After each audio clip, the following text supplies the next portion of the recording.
정도 작은 이들의 벗, 원래 우리 교회 표어인데요. 부제로 우린 그들의 희망이 되겠습니다 라는 게 우리 교회 표어의 부제입니다. 부제. 옆에 있는 분들에게 제가 당신의 희망이 되어주겠습니다. 그렇게 한번 인사들 나누시기를 바랍니다.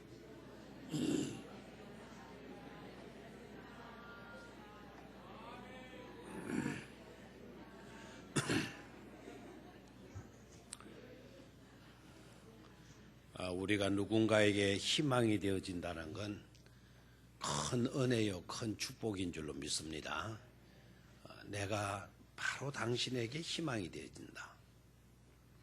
당신에게 희망이 있다는 것도 행복하지만 내가 누군가의 희망이 되어질 수 있다는 것도 큰 은혜고 복이 되는 줄로 믿습니다. 수요 예배 나온 여러분들 위해 하나님의 충만한 은총이 함께할 수 있기를 축원합니다. 자, 오늘은요, 지난 수요일 저녁에는 성경 중에 가장 짧은 성경이 있었죠, 그죠? 그 성경이 어느 성경이었습니까? 시편이었고, 시편 117편, 5도 나오고 7도 나오는데요. 117편 몇 절까지 있었나요?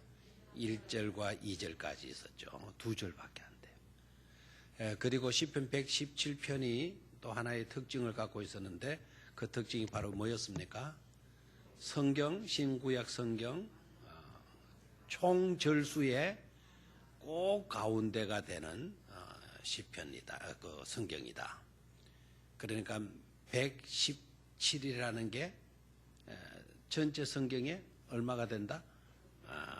성경의 반이 된다. 딱 반, 중간이 된다. 한가운데가 된다.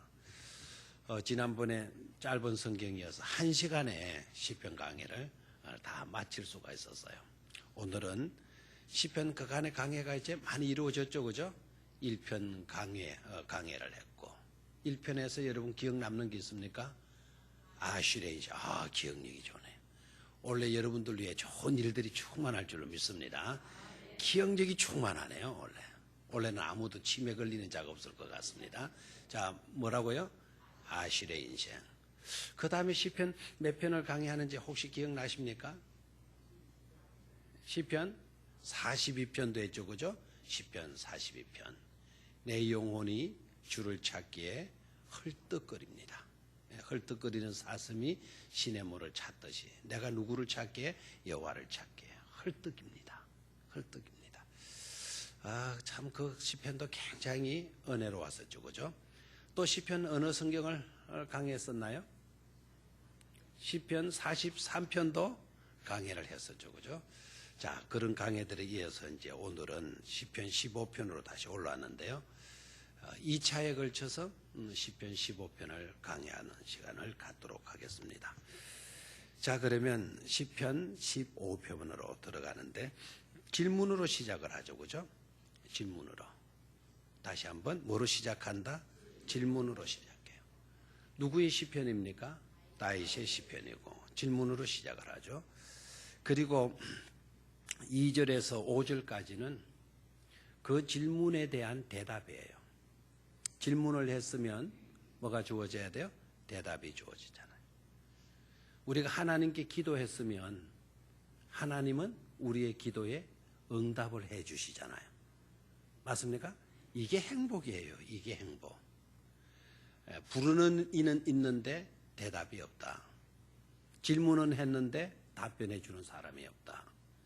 하나님을 찾았고 하나님께 기도를 했는데 하나님의 응답이 주어지지 않고 있다. 참 안타까움 아닙니까? 답답한 노릇이죠. 답답한 노릇.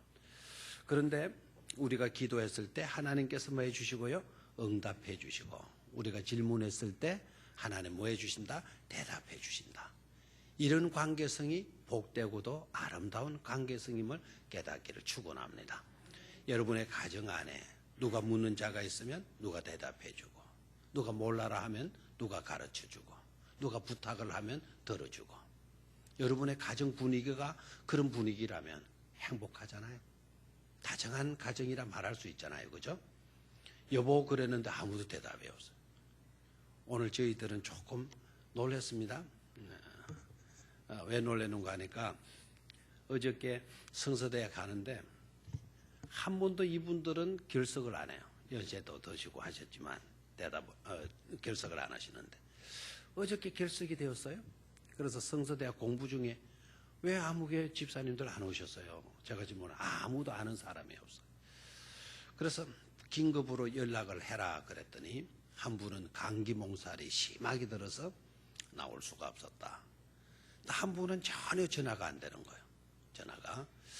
그래서 출타를 하셨나 또 궁금해하다가 오늘 입택 예배가 있었고 오늘 추도 예배가 있었어요. 예배 중에 그 집사님 이야기가 또 나왔어요. 나와가지고는 또 전화가 안 되는 거예요. 집 전화도 안 되고. 그래서 어저께 집사님과 통화를 하셨다는 분에게 다시 전화를 해서 어떤 대화를 나누느냐고, 혹시 아프다는 이야기를 들으셨느냐고 그랬더니 그 집사님이 하시는 이야기가 어저께 성서대학이 없다고 전화를 받았다는 거예요.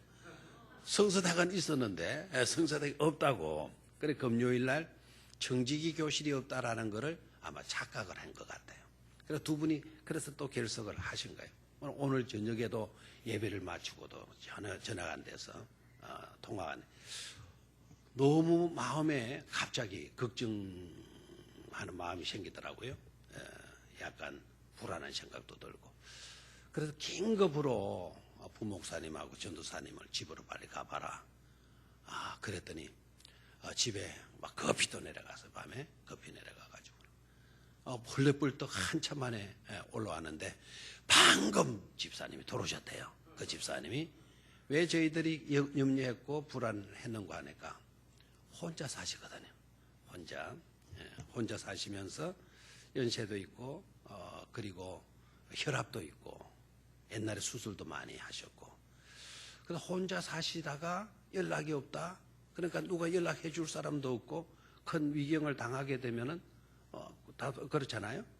그래서 둘이가 나눈 이야기가 뭐냐면 앞으로 무슨 아픈 정체가 있거나 안 좋은 정체가 있거나 하면 전화를 하라고. 전화를 하니 너무 힘들고 얼마 전에도 안 그래도 심장이 갑자기 막 퉁퉁퉁퉁 뛰어가지고는 굉장히 불안했었다. 그럴 때 빨리 전화를 하시라고. 집사님이 죽은 줄 알았다고 우리는. 죽은 줄 알았다고.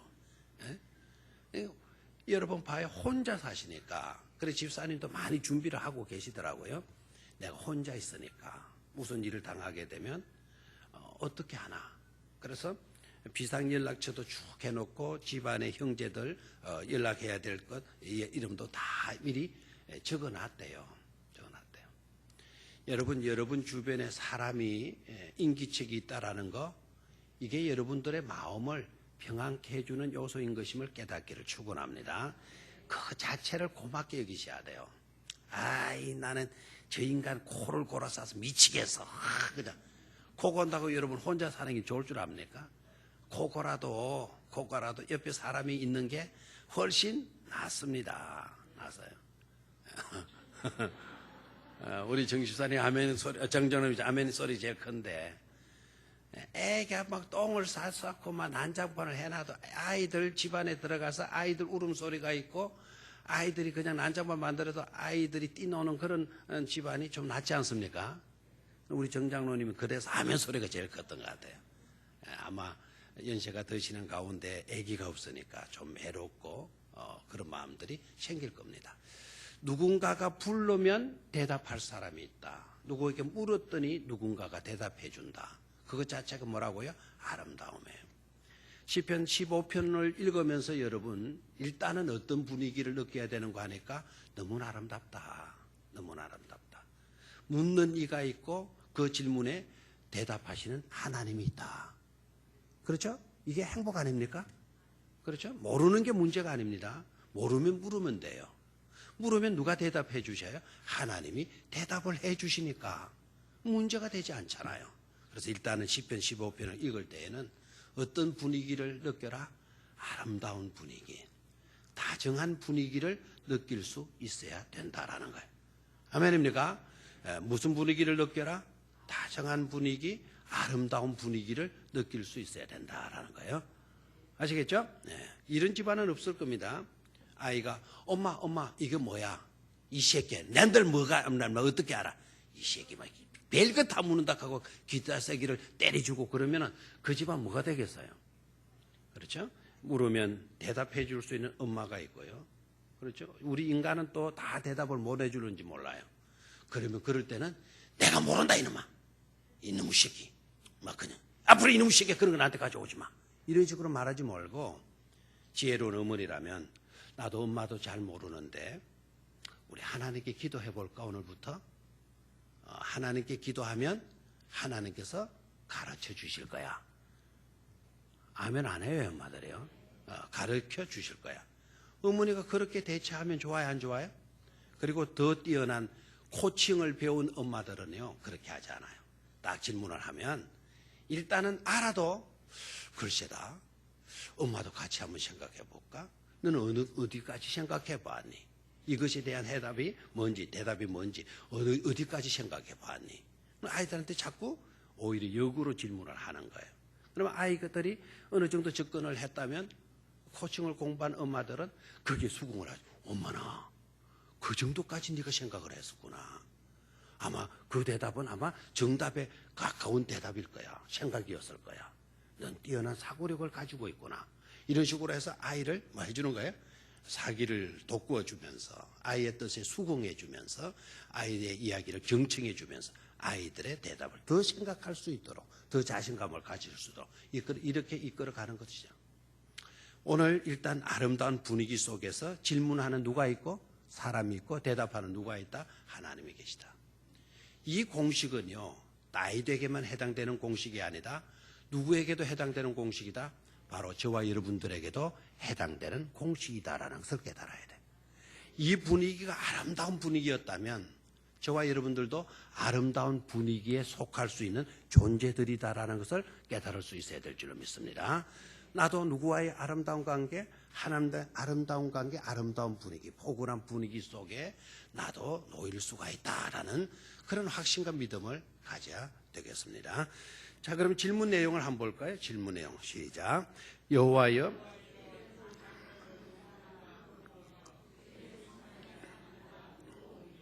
자, 제가 읽으라 할 때는 큰 소리 폭포수같이 그냥 떨어지는 거예요.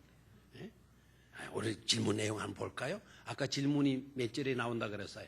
1절, 한 절이 질문이고요. 넉 절이 많은 내용이다. 대답이다, 대답. 질문 한 절을 했는데 1절 했는데 대답은 넉 줄로 주어지고 있어요. 그러니까 하나님이 섬세하게 자상하게 우리에게 대답해 주시고 있는 것이죠. 그렇죠? 자, 읽으라 하면 뭐같이 읽으라? 폭포수가 쏟아져 내리는 것처럼 콱 하고 흘러나와야 돼. 읽으라 하면 찔찔찔찔. 수돗물을 틀었는데 쏴 나오는 게 좋아요? 찔끔찔끔 찔찔찔 나오는 게 좋아요. 우리 교회 사택이 이게 문제가 많은 것 같아요. 우리 신존사님이 지금 살고 있는 사택이. 이 겨울 되면 늘고 해가지고는 이 물이 안 나온대. 물을 딱 틀으면은 물이 싹 나오면 좋잖아요. 그래서 남자들 전립선이 있는 사람, 소변 세게 못하는 사람, 머리 크게 틀어놓고 소변해라. 수도를 털게 틀어놓고 소변하라. 그렇게 가르친대요. 그런데 수도도 수도 나름이라는 거 알아야 돼요. 수도도 세게 나오는 걸 틀어놔야 뭐 소변도 시원하게 뭐 나갈 수도 있겠지. 찔찔찔 나오는 그 수도 그걸 틀어놓으면 오히려 나오던 소변도 안 나오리라 생각을 해요. 전립선에 있는 몇 분들 킥킥 고개를 낮추는데요. 저분들이 사실은 그럴 거예요. 수도를 꽉 틀어놓으면 자신 있게 나오는 그 힘차게 나오는 그 수돗물 보고 소변도 전립선 때문에 소변이 잘 안 나가더라도 그 때문에 세게 나간대요. 성경을 읽을 때도 어떻게 읽는 것이 좋다?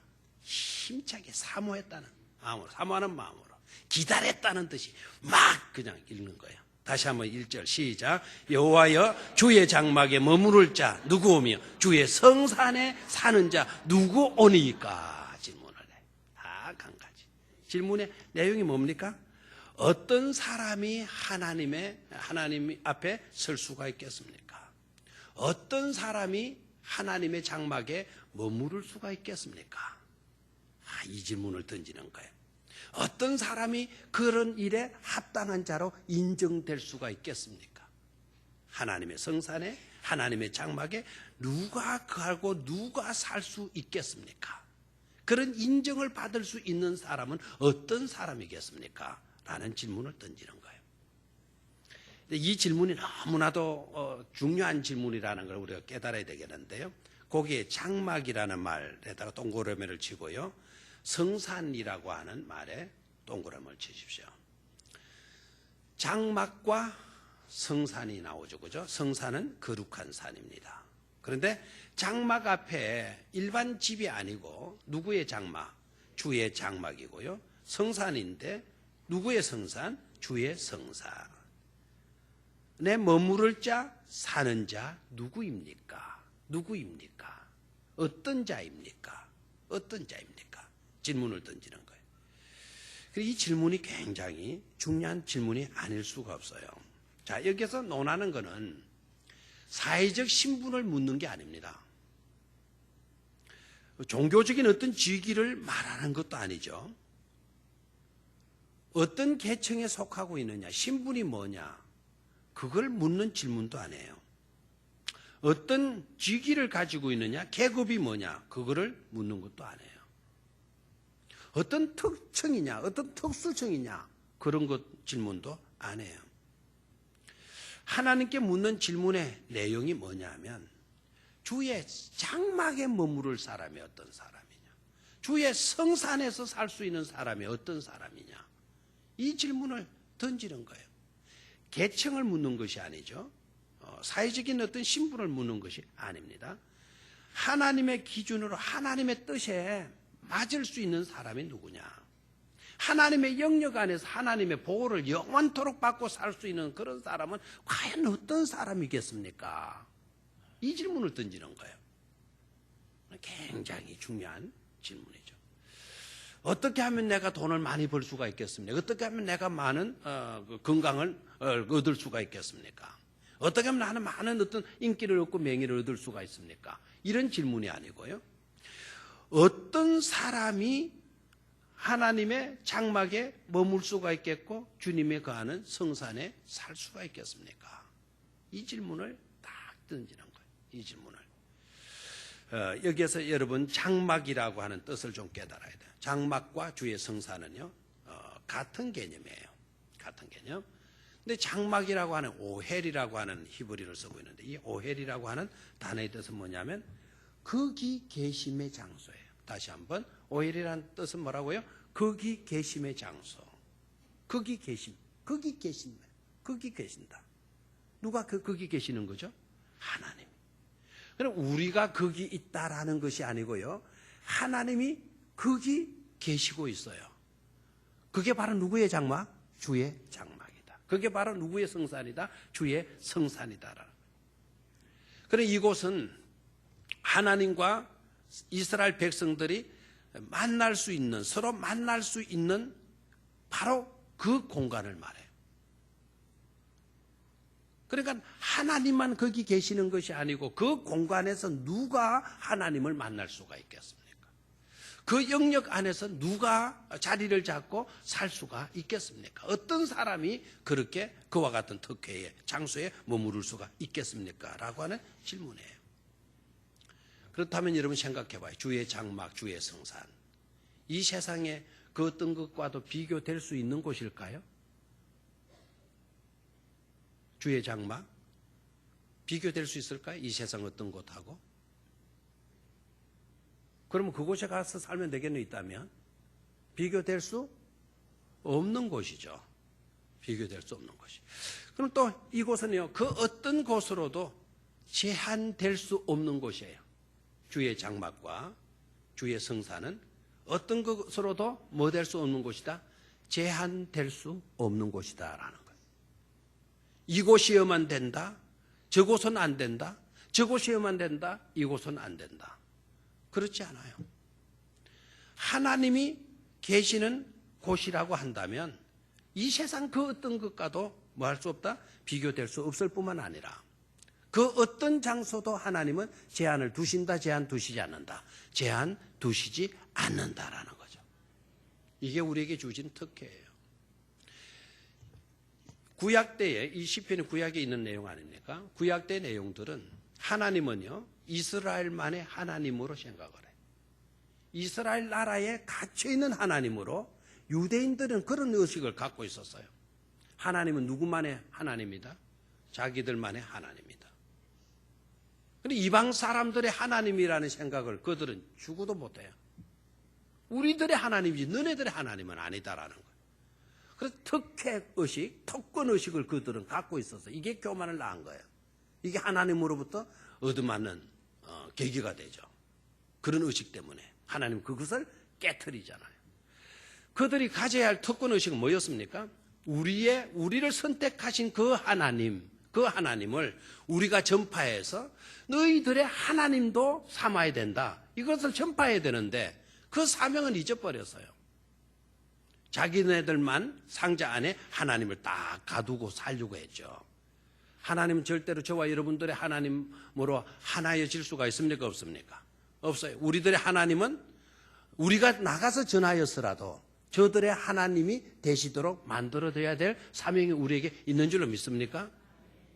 역사적인 사명이에요. 그게 우리 믿는 사람들에게 우리의 존재 목적이 바로 그것 때문에 있는 거예요. 나 하나의 특혜의식을 가지라고 하나님은 나만을 선택하신 거 아닙니다. 나를 하나님이 선택해 주셨다면 나를 통해서 수많은 사람들이 하나님을 알고 그 하나님을 믿고 하나님의 백성으로 인침을 받을 수 있도록 하라는 선택을 내게 주신 것 아닙니까? 이걸 우리는 잊어버리지는 안 될 줄로 믿습니다. 또한 장막이라고 하는 성산이라고 하는 이 뜻은요, 절대자의 뜻에 따르는 사람들을 위해서 허락되어지는 공간이에요. 다시 한번, 절대자의 뜻을 따르는 사람들을 위해서 허락되어지는 공간. 그게 바로 뭐다? 장막이고 그게 바로 뭐다? 성산이다라는 거예요. 하나님은 누구든지 하나님이 되셔야 안 되셔요? 되실 수 있는 분이죠. 그러나 그것을 인정하지 않는 자들에게는 그 공간이 허락될까요? 허락되지 않죠. 맞습니까? 그러니까 하나님 모든 자들에게 기회를 주셨어요. 그런데 모든 자들에게 기회를 주셨지만 우리들 중에 하나님을 인정하지 못하고 하나님을 믿지 못하는 사람들이라고 하면 그 공간에 들어갈 수 있다 없다? 들어갈 수 없다. 그들을 위해서 그 공간이 허락된다 허락되지 않는다? 허락되지 않는다라는 거예요. 아멘입니까? 그래서 우리는 누구를 믿는 일이 중요해요? 하나님을 믿는 일이 중요하다는 것을 깨달아야 되죠. 그리고 주의 장막과 주의 성산은요, 일시적인 공간이 아니다. 영구적이다라는 거예요. 뭐라고요? 영구적인 거주지가 되어진다라는 것을 우리는 깨달아야 돼요. 아멘입니까? 누가 계시는 곳은 하나님이 계신, 그 하나님은 영원하신 분이시니까 하나님이 임재하시는 그곳이 바로 주의 장막이고요. 하나님이 계시는 그곳이 바로 주의 뭐가 되는 것입니까? 성산이에요. 하나님은 영원하시니까 그곳도 그 공간도 영구적인 거주지가 되어질 수밖에 없는 것이죠. 다윗은 그걸 구하는 거예요. 그 영역 속에, 그 공간 속에 어떤 사람이 설 수가 있습니까? 어떤 사람이 하나님의 품 안에 안겨서 영구적인 혜택을, 은혜를 누릴 수가 있겠습니까? 하나님의 보호를 받고 살 수가 있겠습니까? 그 질문을 딱 던지는 거예요. 차원 높은 우리 궁극적인 본질적인 질문을 다윗이 하나님께 드리고 있음을 깨달을 수가 있죠. 그죠? 아멘입니까? 오늘 여러분들은 뭘 구할 겁니까? 오늘 여러분들 하나님께 뭘 구하고 싶어요? 아마 일상적인 기도 제목도 있을 거예요. 우리 집안 잘 됐으면 좋겠다. 우리 사업 잘 됐으면 좋겠다. 내 좀 안 아팠으면 좋겠다. 좀 건강했으면 좋겠다. 일상적인 기도 다 드릴 수 있어요. 내 자녀들 어떻게 해서면 잘 될 수가 있게, 잘 됐으면 좋겠다. 이런 것을 하나님께 구할 수 있을 거예요. 그런 것도 구하지 말라는 게 아니에요. 그런 것도 구할 수 있어야 되지만, 그러나 더 본질적인 질문을 던질 수 있어야 된다 하는 것이죠. 그게 바로 뭘까요? 하나님의 장막에 누가 거할 수가 있겠고 주의 성산에서 누가 살 수가 있겠습니까? 이 질문을 우리 또한 던질 수 있어야 될 줄로 믿습니다. 자, 그러면은 이 질문을 딱 던지는데요. 이 질문에 대한 대답을 한번 볼까요? 이 질문에 대한 대답은 몇 가지로 주어진다? 몇 절에 주어진다? 2절에서 5절까지 4절에서 이어지죠. 그죠? 참고로 하나님이 요구하시는 것을 다른 성경에서는 같은 비슷한 내용으로 하나님이 요구하시는 것이 어떤 것인가를 한번 살펴보도록 하겠어요. 이사야 33장 15절 한번 보도록 하겠습니다.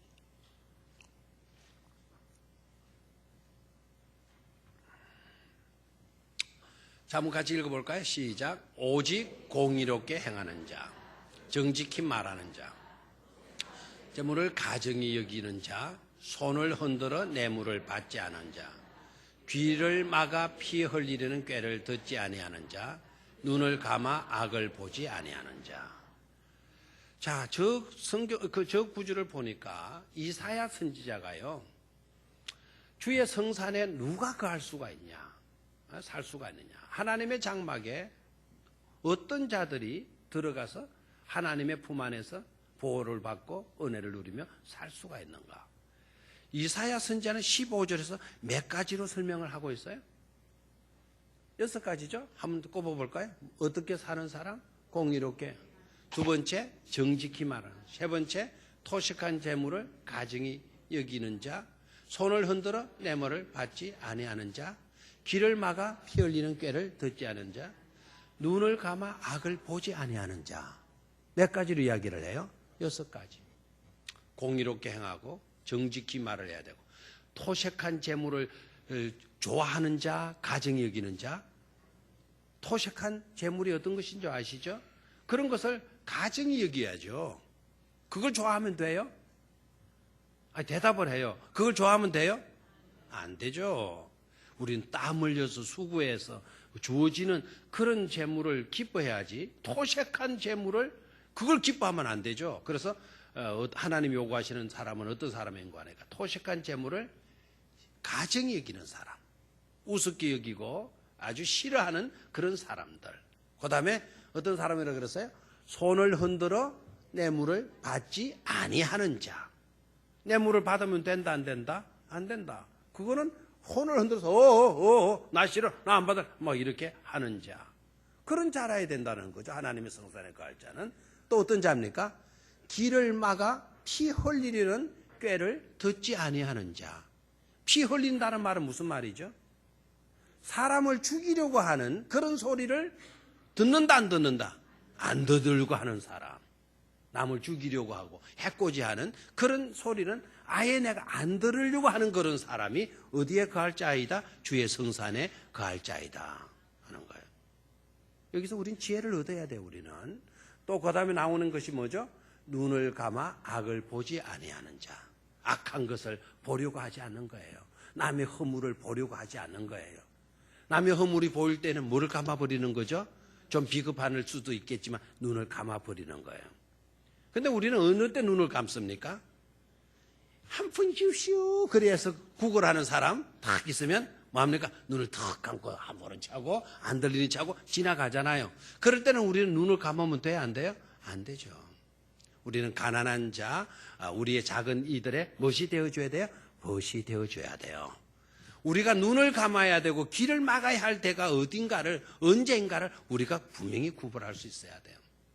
자, 이사야는 선지자는 6가지로 정리를 했어요. 자, 그 다음에 미가 선지자는 몇 가지로 정리를 하는지 한번 볼까요? 미가서 6장 8절 시작. 사람아, 주께서 선한 것이 무엇임을 네게 보이셨나니 여호와께서 네게 구하시는 것은 오직 정의를 행하며 인자를 사랑하며 겸손하게 네 하나님과 함께 행하는 것이 아니냐. 미가는 하나님은 우리에게 3가지를 요구하신다라고 이야기를 하죠. 하나는 바로 뭡니까? 뭐죠? 정의를 행하며 바르게 살고요. 그 다음에 인자를 마으며 사랑하며 사랑으로 살고요. 세 번째는 뭡니까? 겸손하게 하나님과 함께 사는 것이죠. 이것을 하나님이 뭐 하신다? 요구하신다. 몇 가지로 정리를 해요? 3가지로 정리를 해요. 오늘 시편에서 하나님은 몇 가지로 말씀을 하시는 거 아니까 시편 15편에서는 몇 가지인가를 이제부터 찾아봐야죠. 자, 시편 15편 2절부터 한번 내려가 봅니다. 하나님이 답변을 해 주시는데 몇 가지로 답변을 해 주시는 걸 봐요. 자, 찾아볼까요? 2절.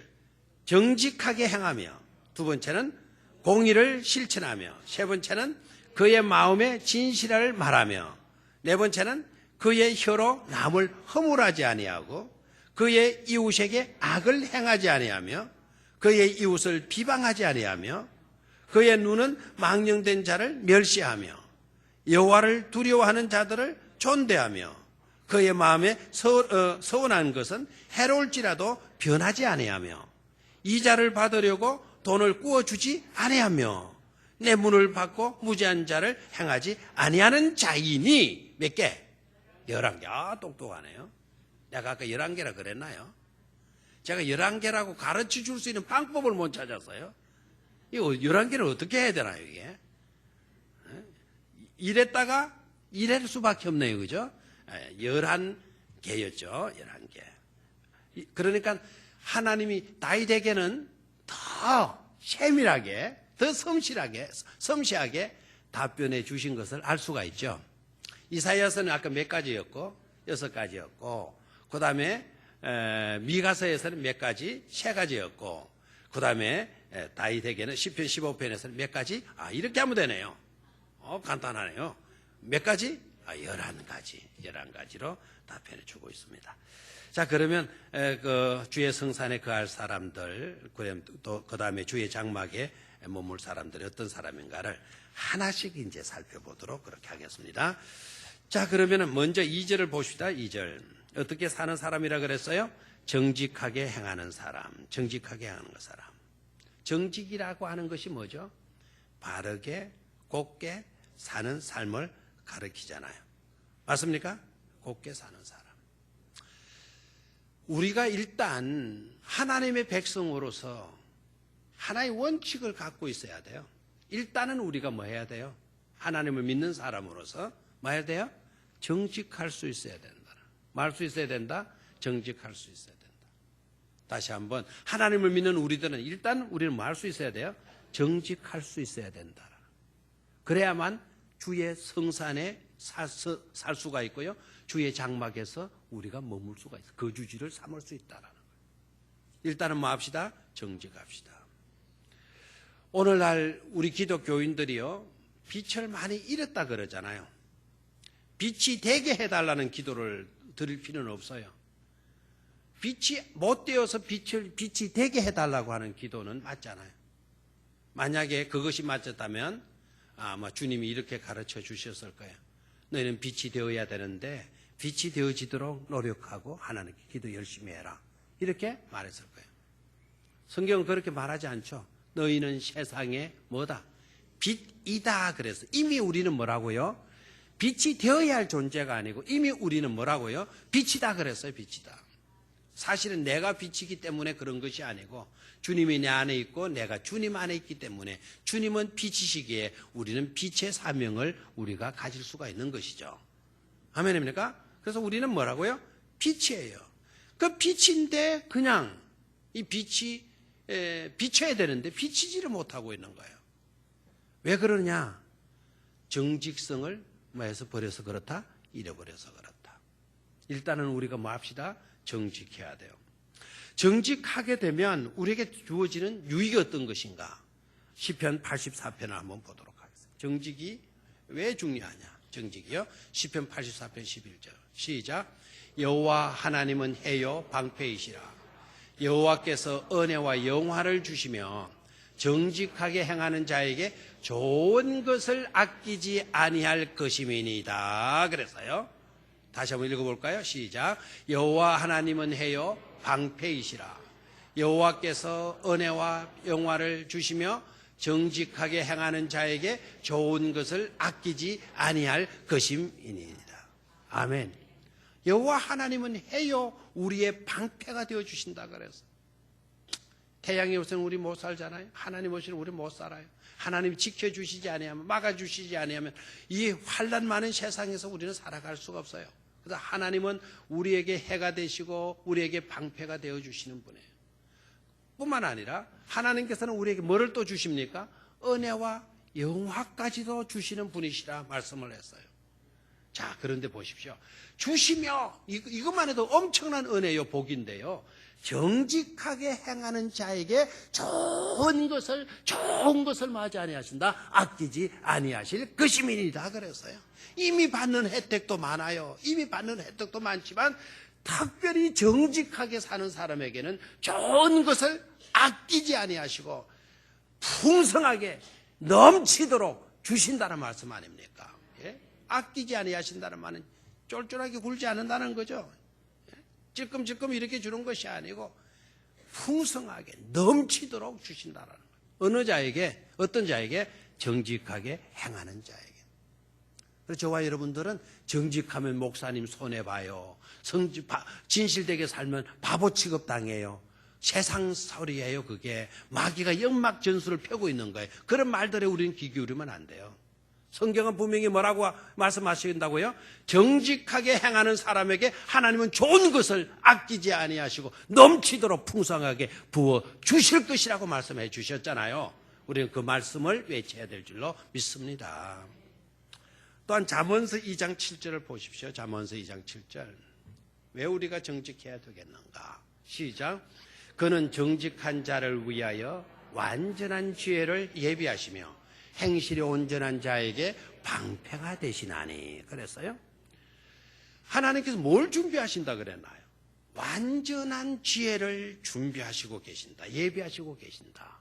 누구를 위하여? 누구를 위하여? 정직한 자를 위하여. 완전한 지혜를 우리 주님 뭐 해주신다고 했어요? 준비해 주신다고 그랬잖아요.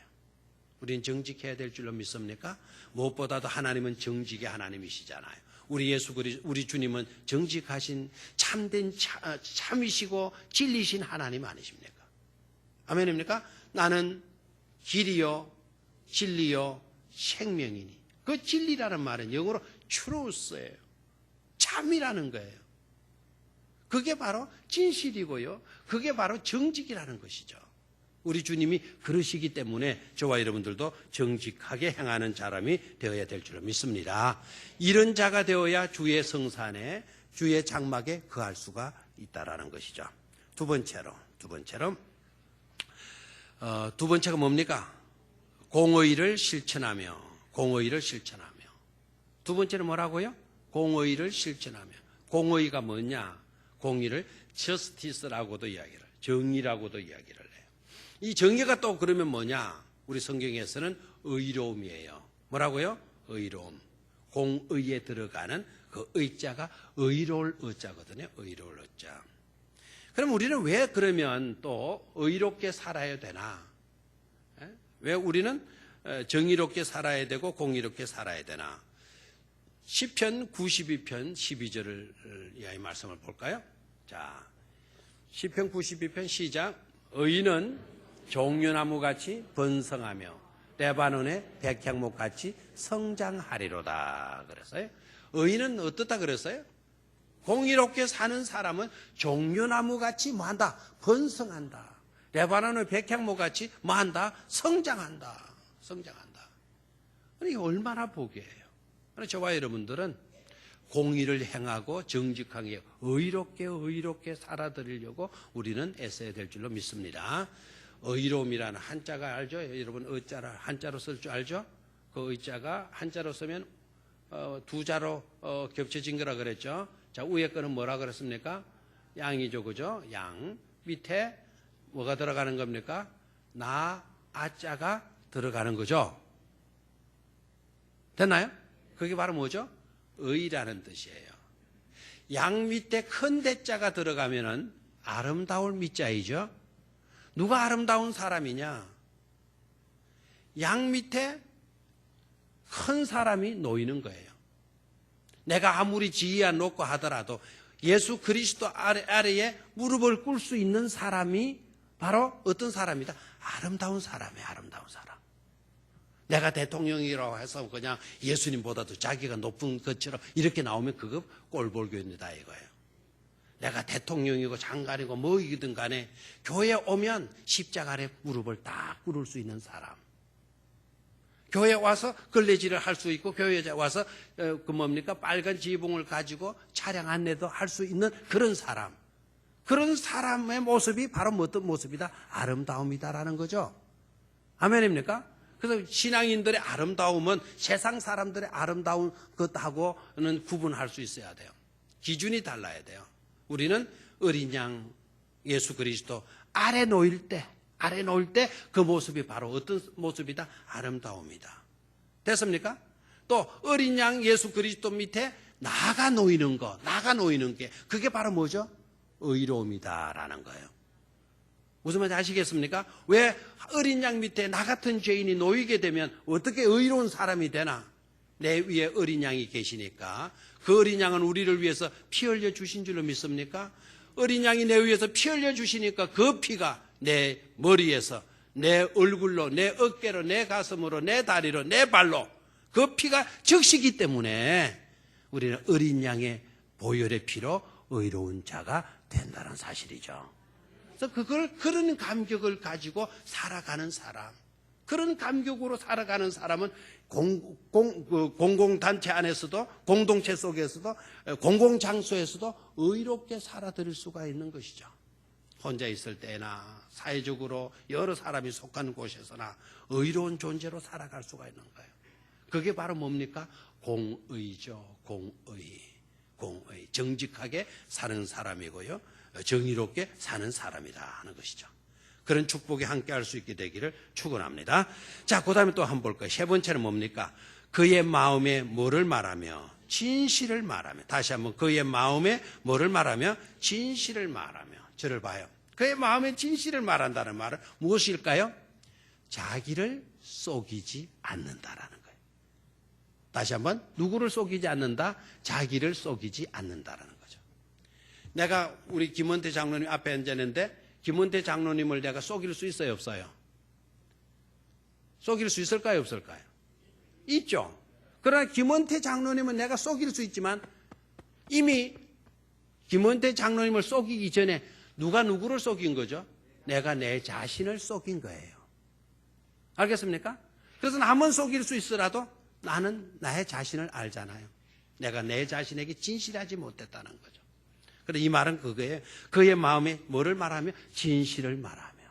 자기를 속이지 않는 그런 말을 할 수 있는 자를 가리키고 있습니다. 자, 그러면 시편 14편 1절을 한번 볼까요? 시편 14편 1절. 여기까지만 하고 마치죠. 자, 시작. 어리석은 자는 그의 마음에 이르기를 하나님이 없다 하는도다. 그들은 부패하고 그 행실이 가정하니 선을 행하는 자가 없도다. 그랬어요. 어리석은 자가 누구냐? 자기를 속이는 자예요. 자기를 속이는 자. 자기를 어떻게 속입니까? 자기 마음에 이르기를 누가 없다 해요? 하나님이 없다 하는 거예요. 이게 어리석음이라는 거죠. 어리석음. 하나님이 안 계신다고 없는 것입니까? 내가 없다고 해서 하나님이 안 계시는 겁니까? 그래 안 그래? 여러분이 알고 있는 지식과 여러분이 알고 있는 터득할 수 있는 경험의 영역은 포괄적이에요. 제한적이에요. 제한적이잖아요. 극히 제한적이잖아요. 나의 지식도 많이 아는 것처럼 보여도 지역적인 것 알 따름이에요. 나의 활동 영역도 많은 것 같지만 조금밖에 안 돼요. 조금밖에. 우리는 전체를 다 경험할 수 없어요. 모든 것을 다 알 수가 없어요. 그런 존재가 바로 우리들입니다.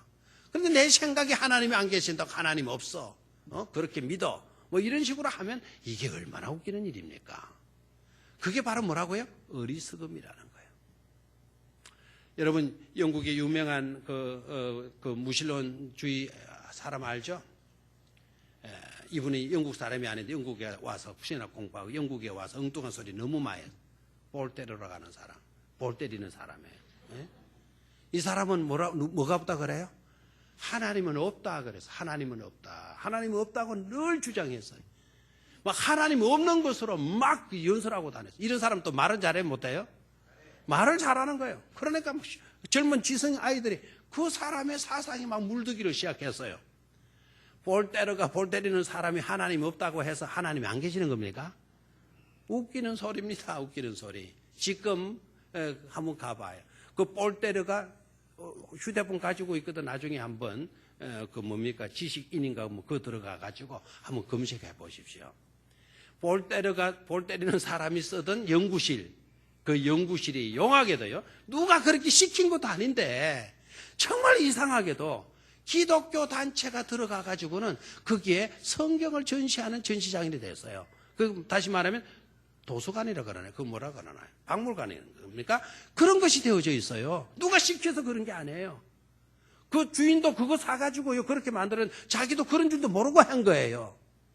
놀랍게도요, 하나님이 없다라고 주장했던 그 사무실에 오히려 성경이 빛이 되어져 있고, 성경이 옛날 성경부터 현대 성경까지 거기에 전시되어져 있는 전시장이 되어주고 있다는 사실이에요. 볼 때는 사람이 하나님 없다고 해서 하나님 안 계시는 겁니까? 아니다 이거죠. 아니다. 그런 어리석음을 우리는 범해서는 안 될 줄로 믿습니다. 양심이 살아있다면 하나님은 어디에서나 만날 수가 있고요, 하나님은 어디에서나 계신다라는 것을 깨달을 수 있는 줄로 믿습니다. 그런 자가 복된 삶을 살아드릴 수가 있는 것이죠. 오늘 여기까지 하겠어요. 오늘 말씀의 제목은 끝절의 말씀을 제목으로 가졌어요. 영원히 흔들리지 아니하리이다 라는 구절을 가지고 흔들리지 않을 삶을 살라라는 제목을 잡고 다음 시간까지 2차에 걸쳐서 강의를 하도록 하겠습니다. 자, 오늘 주의 장막에 거할 사람이 누구인가? 주의 성산에 살 자가 누구인가? 중요한 질문을 다윗이 던졌다 그랬죠. 그 중요한 질문에 하나님께서는 몇 가지로 대답을 해 주셨다? 11가지로 대답해 주셨다. 한 절의 질문에 하나님은 넉 절로 섬세하게 자세하게 설명해 주셨다. 질문하는 자가 있고 대답해 주고 있는 이 분위기는 아름답다. 우리는 아름다움 속에 우리는 거할 수 있어야 된다. 아름다운 분위기를 우리는 느낄 수 있어야 된다. 이 아름다운 것을 느낄 뿐만 아니라 아름다움을 지켜갈 수 있어야 될 줄로 믿습니다. 하나님의 성산에 갈 자 누구입니까? 바로 저와 여러분들이 던지는 중요한 질문인 것임을 깨닫고 합당한 삶을, 은혜를 헛되이 받지 않는 삶의 주인공들로 설 수 있기를 주의 이름으로 축원합니다. 하나님